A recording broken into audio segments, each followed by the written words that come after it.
BamaCentral.com. I am Joey Blackwell here with Katie Wyndham following Alabama basketball's 78-64 defeat at the hands of the 11th seed Notre Dame Fighting Irish. Katie, we knew it was going to be a battle coming in here, especially with how efficient Notre Dame was all season regarding turnovers, but just a bittersweet end for, well, not even bittersweet, a bitter end for Alabama basketball today.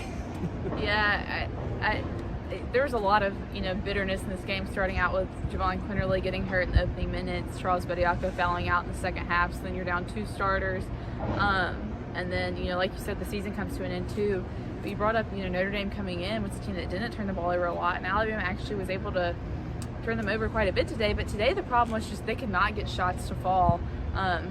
We talked a lot leading up to this game about Nate Oates had talked about Alabama needed to take care of the ball, make free throws, and make layups. They didn't even shoot a lot of free throws today, but he said his staff charted them being about 18 of 34 around the rim, which is not great.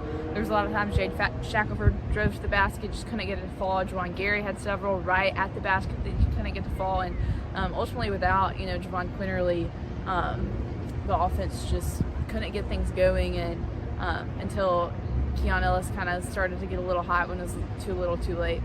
Speaking of free throws, Alabama only made 4. They shot only 7 today compared to 10 of 11 for Notre Dame. So really solid effort from the free throw line for Notre Dame. But another key factor in this game was not only Javon Quinterly being injured, but on the other side with Notre Dame, you had an outstanding game by Cormac Ryan, 29 points, including 7 of 9 from 3. What did you think of Ryan's performance?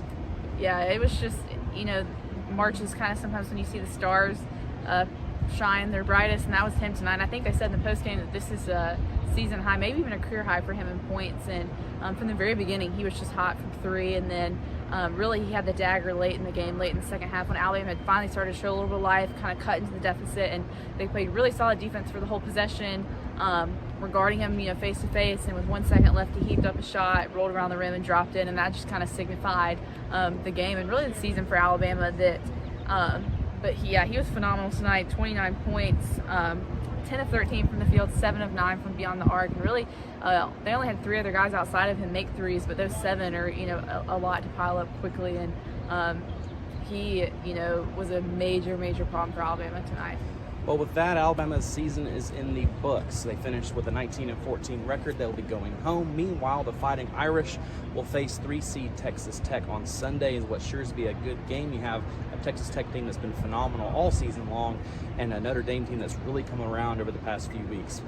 But that'll about do it from Viejas Arena in San Diego. For BamaCentral.com, I'm Joey Blackwell with Katie Wyndham. Thank you so much for watching our coverage all season and reading as well, and we will see you all next year. Thank you so much.